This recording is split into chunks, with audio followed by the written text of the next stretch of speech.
வானக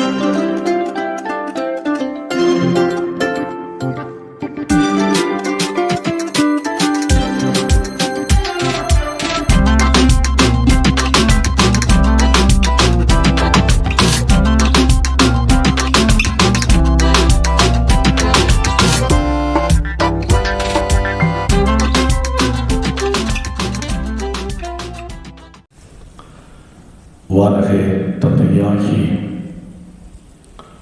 கடவுளிடமிருந்தும் மரணம் இருக்கிறது என்று தெரிந்தும் தாழ்மையின் சுருதியாய் அரசருக்கெல்லாம் அரசராய் கழுதையின் மீது மக்களுடைய ஆர்ப்பரிப்பின் நடுவிலே கடந்து சென்ற சமாதான பிரபுவாகிய கிறிஸ்துவிடமிருந்தும்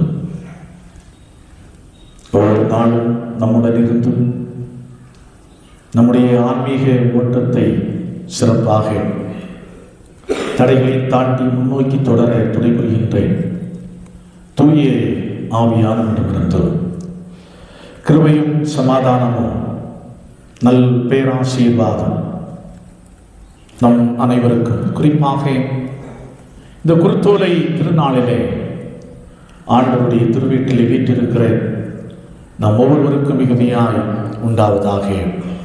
ஆமென். இந்த நாளிலே சிந்தனைக்காக கொடுக்கப்பட்டிருக்கிற திருமறை பகுதி முன்பு வாசிக்கிட்ட நற்செய்தி பகுதி, யோவான் நற்செய்தி நூல் 12வது அதிகாரம் 12வது வசனத்திலிருந்து 19வது வசனம் முடியும். அதிலே 14வது வசனத்தையும் 15வது வசனத்தையும் நான் வாசிக்கிறேன். சீயோன் குமாரத்தியே, பயப்படாதே, உன் ராஜா கழுதை குட்டியின் மேல் ஏறி வருகிறார் என்று எழுதியிருக்கிற பிரகாரமாக இயேசு ஒரு கழுதை குட்டியை கண்டு அதன் மேல் ஏறி போனார். இருக்கிற நிலைகளிலே தலைகளை வணங்குவோம். ஆண்டவரை நோக்கி பார்த்து நாம் செபிப்போம். ஆண்டவரே, சிந்திக்க இருக்கிற இந்த வார்த்தைகளை எங்களுடைய வாழ்வுக்கு ஆன்மீக ஜீவியத்துக்கு பேராசீர்வாதமாக்கி தாரும் ஆண்டவரே என்று ஒரு விஷயம் ஆண்டவரை நோக்கி கேட்போம். வேறுமையா பாத்திரம் நான் வெறுத்து தள்ளாமலே நிரம்பி வாழியும் பாத்திரமாய் விளங்க செய்யுமே. வேதத்தில் காணும் பாத்திரமெல்லாம் இயேசுவை என்னையும் அவ்வித பாத்திரமாய் வரைந்து கொள்ளுமே. குயவனே குயவனே படைப்பின் காரணனே, களிமண்ணான என்னையுமே கண்ணோக்கி பார்த்திடுமே. தன்னுடைய வார்த்தைகளை கொண்டு எங்களை வாழ்வித்துக் கொண்டிருக்கின்ற வாழ்வின் நாயகராகிய அன்பின் கர்த்தாவே, ஆண்டவரே, உம்முடைய வார்த்தைகளை நாங்கள் சிந்திக்க இருக்கிறோம். எங்களோடு நீர் பேசு சுவாமி. உம்முடைய வார்த்தைகளை கொண்டு எங்களை நீர் புடமிடுவீராக. உம்முடைய வார்த்தைகளை கொண்டு எங்களுடைய வாழ்க்கையை நீர் செப்பற்றுவீராக.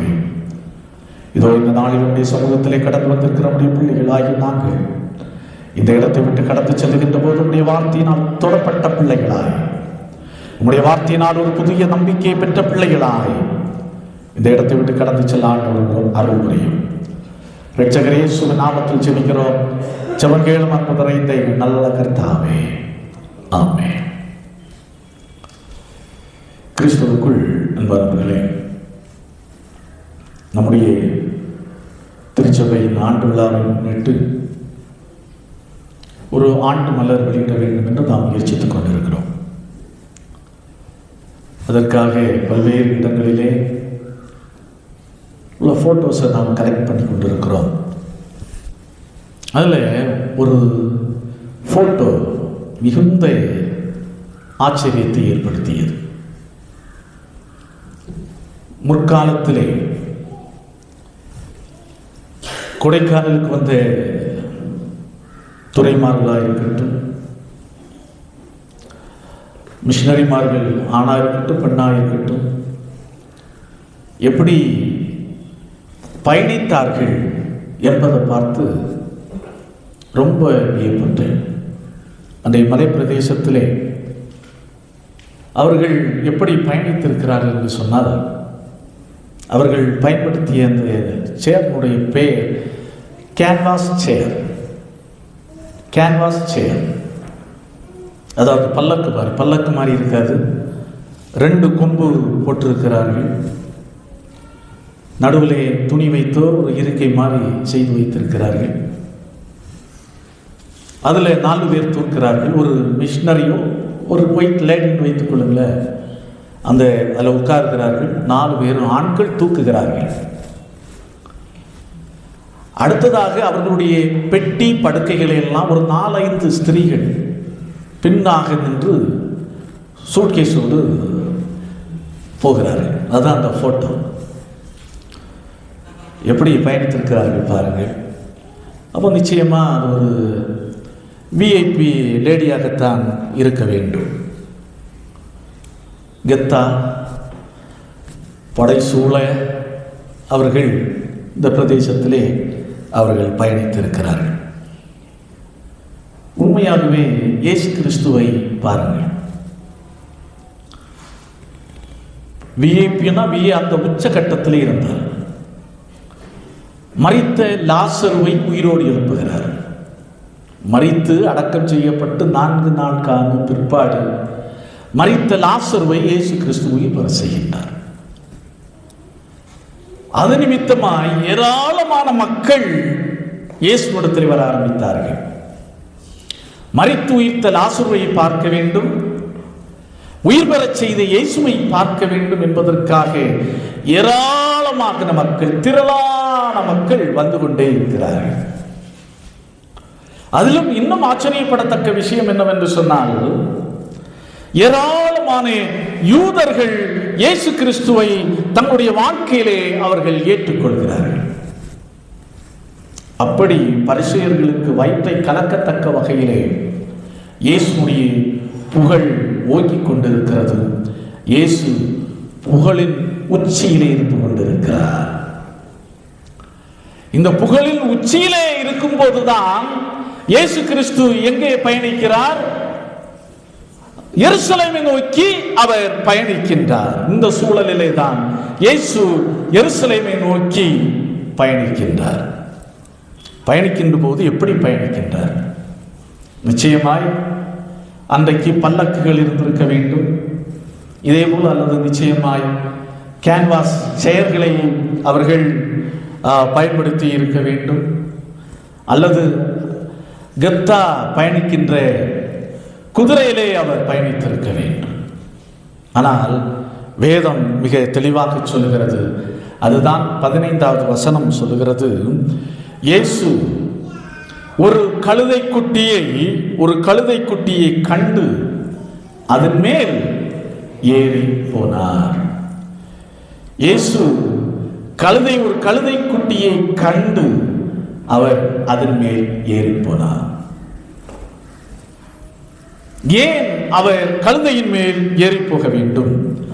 ஏன் ஒரு புகழின் உச்சியிலே இருக்கிற எல்லா சமூகத்து மக்களாலும் போற்றி புகழப்பட்டு கொண்டிருக்கின்ற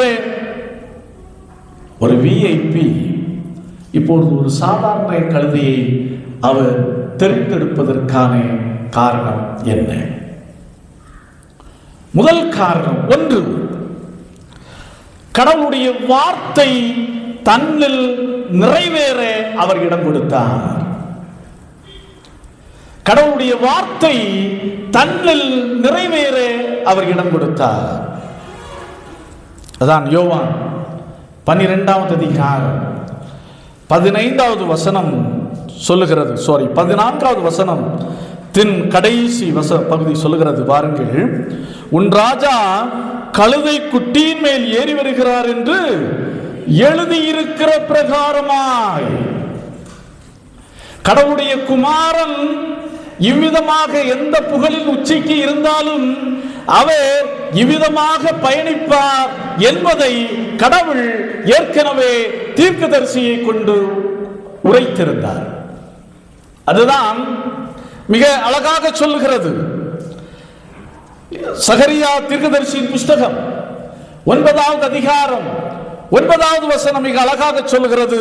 என்னவென்று சொன்னால், சீயோன் குமாரத்தியே மிகவும் கலிகூர், எருசலேம் குமாரத்தியே கெம்பீரி, இதோ உன் ராஜா உன்னிடத்தில் வருகிறார், கழுதையின் மேலும் கழுதை குட்டியாகிய மரியின் மேலும் ஏறி வருகிறார். உண்மையாகவே அவர் ராஜாவாகத்தான் பயணிக்கிறார். ஆனால் எதன் மேல் உட்கார்ந்து பயணிக்கிறார்? அவர் கழுதையின் மேல் உட்கார்ந்து அவர் பயணித்துக் கொண்டிருக்கிறார்.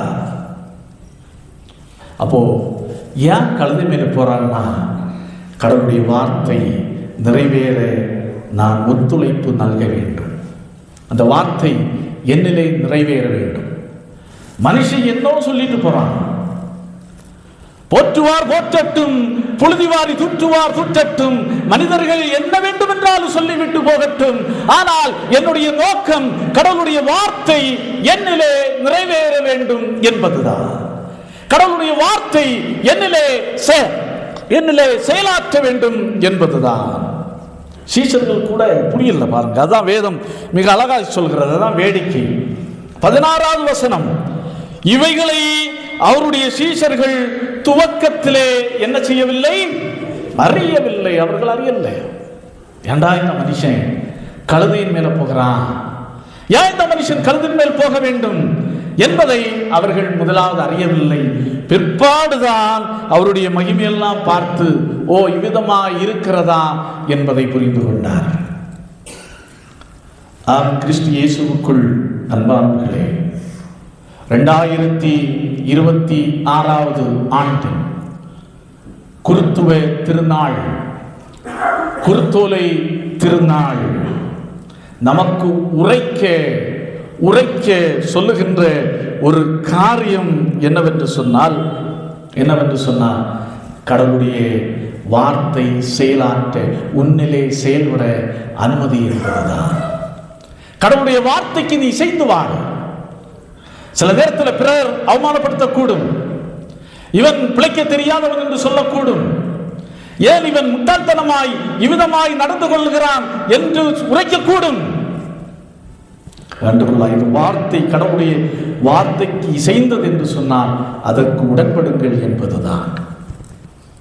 கிறிஸ்து இயேசுவுக்குள் அன்பானவர்களே, காந்தியடிகள் எழுதிய நூல், தன்னை பற்றி எழுதிய நூல் எதுவென்று சொன்னால் சத்திய சோதனை. அதனுடைய தன்னுடைய பிறப்பிலிருந்து தன்னுடைய சிறுவயது அனுபவங்கள், லண்டன் பயணம், லண்டன்ல சென்று கல்வி கற்ற அனுபவம், சவுத் ஆப்பிரிக்காவிலே நிறவெறிக்கு எதிரான போராட்டங்கள், அதோடு தன்னுடைய தவறுகள், தான் இழைத்த தவறுகள் எல்லாவற்றையும் பட்டியலிட்டு இந்த புத்தகத்தை அவர் எழுதினார். சத்திய சோதனை மிக அற்புதமான புத்தகம். கிடைத்தால் நீங்கள் வாசித்து பாருங்கள். அந்த புத்தகத்தில் அவருடைய லண்டன் பயணத்தை பற்றி அவர் எழுதியிருக்கிறார். லண்டனுக்கு படிக்க போகிறார். லண்டனுக்கு படிக்க போகும்போது தாய் சம்மதிக்கவில்லை. அங்குள்ள கலாச்சாரங்கள் எல்லாவற்றையும் தெரிந்து நீ அங்கே படிப்பதற்கு மறுப்பு தெரிவிக்கின்றார். நிச்சயமா நீ லண்டன் போனா கெட்டு போவாய், நீ மதுவுக்கு மாதுவுக்கு எல்லாவற்றுக்கும் நீ அடிமையாகி விடுவாய், நீ அங்கே போய் படிக்கக்கூடாது அப்படின்னு சொல்லுங்க. அதுக்கு காந்தியடிகள் என்ன செய்கிறார்னு சொன்னால் சத்தியம் பண்ணி கொடுக்கிறார். உன்னுடைய வார்த்தை அம்மா, உன்னுடைய வார்த்தை என்னுடைய மனதில் எப்போதுமே இருக்கும் அப்படி என்று சொல்லிவிட்டு போனான்.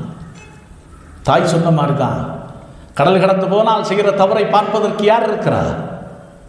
காந்தியடிகள் சொல்லுகிறார், எல்லா தவறுகளும் செய்வதற்கான வாய்ப்புகளும் சூழ்நிலைகளும் எனக்கு இருந்தது. அந்த தவறுகள் நான் இழைக்காமல் எனக்கு தடுப்பணையை போட்டுக் கொண்டிருந்தது என்று சொன்னால் என் அம்மாவினுடைய வார்த்தைகள், என் அம்மாவினுடைய வார்த்தைகள் அப்படி என்று அவர் அருமையாக எழுதுகின்றார். அதே போலதான் அன்பானவர்களே, உலகத்திலே சவால் நிறைந்த உலகத்திலே நாம் வாழ்ந்து கொண்டிருக்கிறோம். நம்முடைய சவால்களையும் பிரச்சனைகளையும் போராட்டங்களையும் எதிர்மறையான காரியங்களையும் நாம் மேற்கொள்ள வேண்டும் என்று சொன்னால் கடவுளுடைய வார்த்தையை பற்றியுள்ள உணர்வும் சிந்தனைகளும் நமக்கு எப்போதுமே இருக்க வேண்டும். நமக்கு எப்போதுமே இருக்க வேண்டும். இதைத்தான் இயேசுவுக்கு இருந்தது. சகரியாவை கொண்டு மிக அழகாக சொல்லுகின்ற, ஏதோ ஒன்று ராஜா கழுதையின் மேலும் கழுதை குட்டியாகிய மறையின் மேல் இருக்கிறார். ஆகையினால தான் இயேசு கிறிஸ்து கழுதையை அங்கே அவர் தேர்ந்தெடுத்து கடவுளுடைய வார்த்தை தன்னிலே நிறைவேற அவர் இடமளித்தார். அடுத்ததாக அரசராக பயணித்த ஆண்டவர் ஏன் கழுதையின் மேலே செல்ல வேண்டும் அப்படி என்று சொன்னால், மக்களுக்கு ஒரு நம்பிக்கை கொடுப்பதற்காக, மக்களுக்கு பயப்படாதே என்ற ஒரு செய்தியை, ஆணித்தரமான ஒரு செய்தியை மக்களுக்கு சொல்வதற்காகத்தான் இயேசு கிறிஸ்து கழுதையின் மேலே அவர் பயணித்தார். அதான் 12வது வசனம், 12வது அதிகாரம் 14வது வசனத்தின் முதற் பகுதி சொல்லுகிறது, சீயோன் குமாரத்தியே பயப்படாதே, சீயோன் குமாரத்தியே நீ பயப்படாதே என்று சொல்ற. பாருங்கள், ஈரான் நாட்டை அச்சுறுத்துவதற்காக அமெரிக்க தேசம் ஒரு போர்க்கப்பலை அனுப்பி வைத்தது. ஆபிரகாம் லிங்கன் என்ற உலகத்திலே ஒரு பெரிய போர்க்கப்பல். அந்த கப்பலிலே இருக்கிற பணியாட்கள், ஊழியர்கள், வீரர்கள் சேர்த்து கிட்டத்தட்ட 5000 பேர். கொஞ்சம் நாம் இமேஜின் பண்ணி பார்க்கலாம். அப்பேற்பட்ட கப்பல். இந்த கப்பலில் வருகின்றது சொன்ன உடனேயே உலக நாடுகளுக்கெல்லாம் ஒரு அதிர்ச்சி தான். என்ன நடக்கிறதோ, எது நடக்கப் போகிறதோ அப்படி என்ற ஒரு அதிர்ச்சி, பயம். இது நிச்சயமாய் உலக போராக மாறிவிடுமோ அப்படி என்ற ஒரு கலக்கம். இன்றைக்கும் அந்த சூழ்நிலை இருந்து கொண்டுதான் இருக்கிறது.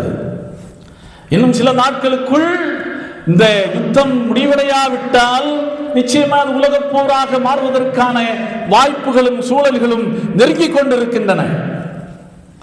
அதே போலதான் அன்றைக்கும் இருந்தது. அன்றைக்கு ஆண்டவர் ஏன் குதிரையை தவிர்த்தார்? குதிரையிலே பயணிக்கின்றவர் யார்? குதிரையிலே பயணிக்கின்றவர் அரசன் பயணிப்பான் அல்லது போர் வீரன் பயணிப்பான். அவனுடைய இடுப்புல எப்படிதான் இருக்கு? என்னதான் இருக்கும்? வாழ்தான் இருக்கும், வாழ்தான் இருக்கும். குதிரையிலே பயணிக்கிறான் என்று சொன்னால் என்ன செய்ய வருகிறான்? கொல்ல வருகின்றான், அழிக்க வருகின்றான்.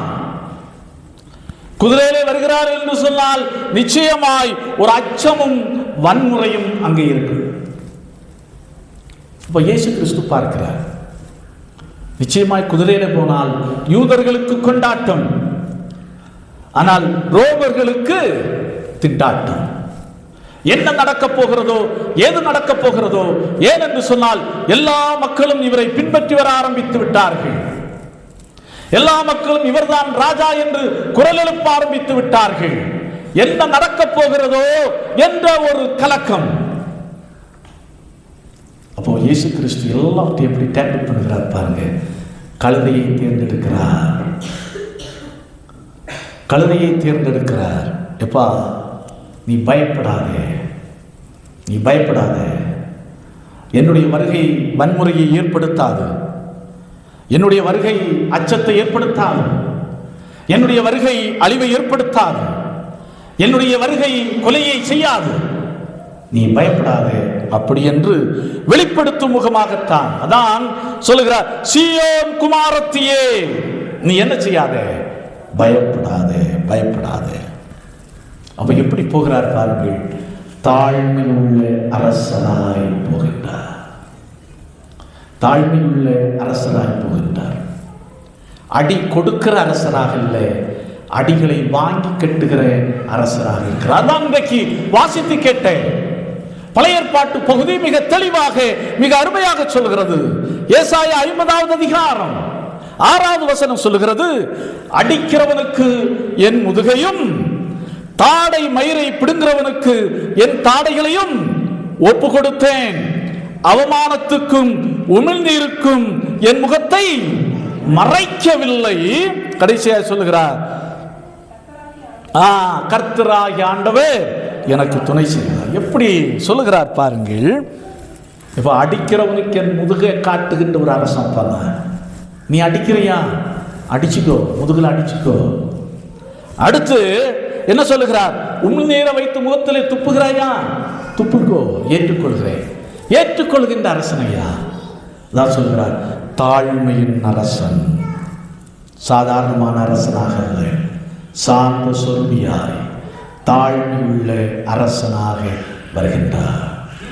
அப்போ ரோமர்களுக்கும் பயப்பட வேண்டிய அவசியம் இல்லை. எந்த ஜாதியும் எந்த இனத்தானும் பயப்பட வேண்டிய அவசியம் இல்லை. வருகின்ற அரசர் எப்படிப்பட்ட அரசராக இருக்கிறார், தாழ்மையுள்ள அரசராக இருக்கிறார்.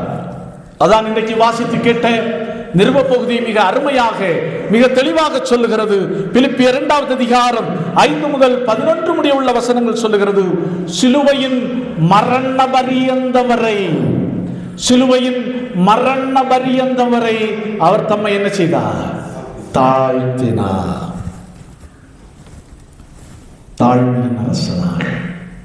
தாழ்மையின் அரசனாக வருகிறார். அன்பானவர்களே, இன்றைக்கு ஒருவேளை அதிகாரத்தினால், பணபலத்தினால், செல்வாக்கினால், மேன் பவர்னால் சில நேரத்தில் நாம் நசுக்கப்பட்ட நிலையிலே இருந்து கொண்டிருக்கிறோம். ஒருவேளை நாம் இருந்து கொண்டிருக்கலாம். ஆண்டவர் என்ன சொல்கிறார் என்று சொன்னால், பயப்படாத, ஒன்ன போலதான் நீ இருந்த இடத்துல தான் நான் இருந்தேன். அடிக்கிறவனுக்கு நான் திருப்பி அடிக்கல, அடிக்கிறவனை திருப்பி அடிப்பதற்கு எனக்கு வலிமை இல்லை. அந்த நிலையிலே நான் இருந்தேன். முதுகை காண்பித்தேன், என்னை துப்பினார்கள், அவமானப்படுத்தினார்கள், அதை நான் ஏற்றுக்கொண்டேன். ஆனால் ஒன்றை மட்டும் புரிந்து கொள், என்னவென்று சொன்னால், கர்த்தர் எனக்கு, கர்த்தர் கடவுள் துணை செய்கிறார். ஆகையினால் நான் என்ன செய்ய, வெட்கப்படேன். நாம் கிறிஸ்து இயேசுவுக்குள் அன்பானவர்களே, 2026வது குருத்தோலை திருநாள் சொல்லுகிறது. அடுத்த மிக முக்கியமான காரியத்தை சொல்லுகிறது, பயப்படாது. எந்த அச்சுறுத்தலையும் கண்டு பயப்படாது. நம்முடைய வாழ்க்கை நிலைமைகள் ஒவ்வொரு நிலைகளையும் நன்றாக அனுபவித்து உணர்ந்து ஆண்டவர் எப்படித்தான் இருந்தார், தாழ்மையின் சொர்பியாய் இருந்தார், அரச பலத்துடன் அவர் பயணித்தார் என்பதை நாம் புரிந்து கொள்ள வேண்டும். அடுத்தது பாருங்கள், அடுத்து ஏன் பயப்படாத என்று ஆண்டவர் சொல்லுகிறார் என்று சொன்னால், நம்முடைய ஆண்டவர் சாதாரணமானவர்கள். இன்றைக்கு வாசித்து கேட்ட சங்கீத பகுதி 118வது சங்கீதம் 27வது வசனம் சொல்லுகிறது. 118வது சங்கீதம் 27வது வசனம் சொல்லுகிறது, கர்த்தர் நம்மை பிரகாசிப்பிக்கிற தேவனாக இருக்கிறார். தாழ்மையின் அரசர் மட்டுமல்ல, அவர் பயப்படாதுன்னு யார் சொல்லுகிறார்னா, எப்ப உன் வாழ்க்கையின் ஒவ்வொரு நிலைமைகளை உணர்ந்து அவைகளை நான் தாழ்மையாக ஏற்றுக்கொண்டவன் நான், ஆகையினால நீ பயப்படாத, உன் நிலைமைகளை நான் நன்றாக அறிந்திருக்கிறேன். அதே போல ஒன்றை நீ உணர்ந்து கொள், உன்னை பிரகாசிப்பிக்கிற தேவனாகிய கர்த்தர். சாதாரணமான அரசர், பிரகாசிப்பிக்கிற அரசர் அவர் என்பதை இந்த நாளுக்குரிய சங்கீத பகுதி மிக அருமையாக சொல்லுகிறது. யூதன் என்றும் இல்லை, கிரேக்கன் என்றும் இல்லை, ஆண் என்றும் இல்லை, பெண் என்றும் இல்லை, எந்த வேறுபாடும் இல்லாமல் உண்மையான விசுவாசத்தோடு, உண்மையான நம்பிக்கையோடு யார் அவரிடத்திலே வருகிறார்களோ அவர்களை பிரகாசிக்க செய்கின்ற அரசனாக அவர் இருக்கின்றார். நாம் கிறிஸ்து இயேசுவுக்குள் அன்பானவர்களே, ஒருவேளை நம்முடைய வாழ்க்கை பயணத்திலே, குடும்ப பயணத்திலே, இருளின் அனுபவத்திலே நாம் பயணித்துக் கொண்டிருக்கக்கூடும். இருளின் அனுபவத்திலே பயணித்துக் கொண்டிருக்கக்கூடும். பலவிதமான பிரச்சனை, பொருளாதார நெருக்கடிகள், பலவீனங்கள், கடன் தொல்லைகள், குடும்பத்திலே ஒரு சமாதானமற்ற நிலை, இவைகளோடு நாம் பயணித்துக் கொண்டிருக்க முடியும். ஆனால் குருத்தோலை திருநாள் இந்த நாள் நமக்கு சொல்லுகின்ற ஒரு பெரிய பாடம். நம்முடைய அரசு சொல்லுகிறார், பயப்படாது, ஏனென்று சொன்னால் நான் உன்னை பிரகாசிப்பிக்கிற அரசனாயிருக்கிறேன் என்பதை சொல்லுகிறார். அப்படிப்பட்ட இந்த நாளிலே நாம் நம்முடைய பங்கு என்ன? நம்முடைய பங்கு என்ன? அதான் இன்றைக்கு வாசித்து கேட்ட நிருப பகுதி சொல்கிறது. பிலிப்பியர் 2வது அதிகாரம் 5வது வசனம் சொல்கிறது, கிறிஸ்து இயேசுவில் இருந்த சிந்தையே உங்களிடத்திலும் இருக்க கடவுது. அப்போ கிறிஸ்துடைய சிந்தை என்ன? கடவுளுடைய வார்த்தை என்னிலே நிறைவேற வேண்டும் என்ற சிந்தை. அடுத்த 2வது சிந்தை தாழ்மையின் சிந்தை. 3வது பிறரை பிரகாசிக்க செய்ய வேண்டும் என்ற சிந்தை, பிறருக்கு வாழ்வு கொடுக்க வேண்டும் என்ற சிந்தை. அந்த சிந்தை நமக்கு இருக்கும் என்று சொன்னால், அந்த சிந்தையை நம்முடைய வாழ்க்கையில் இந்த நாளிலே அப்படியே அபியாசித்துக் கொள்வோம் என்று சொன்னால், நிச்சயமாய் இந்த நாள் நம்முடைய வாழ்வுக்கு ஒரு அர்த்தம் மிகுந்த நாளாக இருக்கும். அடுத்ததாக இன்றைக்கு வாசித்து கேட்ட நற்செய்தி சங்கீத பகுதி 118:28 சொல்லுகிறது, என்ன செய்யுங்கள்? அந்த அரசரை, கடவுளை துதிப்போம், துதித்து உயர்த்த அழைக்கப்படுகிறோம். அதான் 118வது அதிகாரம் 28வது வசனம், நீர் என் தேவன், நான் உம்மை துதிப்பேன், நீர் என் தெய்வம், நான் உம்மை உயர்த்துவேன். கடவுளை துதிக்கவும் உயர்த்தவும் அழைக்கப்படுகிறோம். அன்றைக்கு சாதாரண மக்கள், ஏழை எளிய மக்கள், அவர்களுக்கு அன்றைக்கு அதாவது என்ன, சிவப்பு கம்பளம் விரித்து வரவேற்கக்கூடிய நிலையிலே அந்த மக்கள் இல்லை. அவர்கள் என்ன கொடுத்தார்கள்? தங்களுடைய மேலாடைகளை பரப்பினார்கள். கலர் கலராக கொடிகளை வாங்கி கட்டி அவரை வரவேற்கக்கூடிய நிலையிலே அவர்கள் இல்லை. அவர்கள் குருத்தோலைகளை ஏந்தி பிடித்து அவரை என்ன செய்தார்கள்? ஆர்ப்பரித்து போற்றினார்கள். எப்படி போற்றினார்கள்? தாவீதின் குமாரனுக்கு ஓசன்னா, தாவீதின் குமாரனுக்கு ஓசன்னா, உன்னதத்திலே ஓசன்னா, கர்த்தருடைய நாமத்திலே வருகிறவர் ஸ்தோத்தரிக்கப்பட்டவர், அப்படி என்று அவர்கள் ஆர்ப்பரித்தார்கள். அந்த வாய்ப்பை 2026வது ஆண்டிலே கடவுள் நமக்கு தந்தார். கொஞ்சம் பேர் நாம் பயன்படுத்தினோம், கொஞ்சம் பேர் கொஞ்சம் லேட் ஆயிடுச்சு. பரவாயில்ல, இன்னைக்கு போகும்போது நீங்கள் சொல்லிட்டு போங்க, இன்னைக்கு நான் மிஸ் பண்ணிட்டேன். கடவுளை துதிப்பதற்கும் கடவுளை உயர்த்துவதற்கும் இன்றைக்கு நான் மிஸ் பண்ணிட்டேன். ஆனால் அடுத்த ஆண்டு நிச்சயமாக என்ன செய்ய மாட்டேன், மிஸ் பண்ண மாட்டேன். அப்படி என்றே நீங்கள் கூறிக்கொண்டு போங்கள். நிச்சயமாய் இந்த அடியெடுத்து வைத்திருக்கிற இந்த பரிசுத்த வாரம் உங்களுக்கு ஆசீர்வாதமாய், இந்த பரிசுத்த வாரம் உங்களுடைய ஆன்மீக வாழ்விலே உங்களை அடுத்த நிலைக்கு உயர்த்துகின்ற வாரமாக அமையும் என்பதில் எந்த சந்தேகமும் இல்லை. ஆண்டவர் தாமே இந்த வார்த்தைகளை கொண்டு நம் ஒவ்வொருவரையும் ஆசீர்வதிப்பாராக. ஆமென். எல்லாவற்றுக்கும் மேலான தெய்வ சமாதானம் உங்கள் இருதயங்களையும் மனங்களையும் கிறிஸ்து இயேசு நாமத்தை காத்துக் கொள்வதாக. ஆமென்.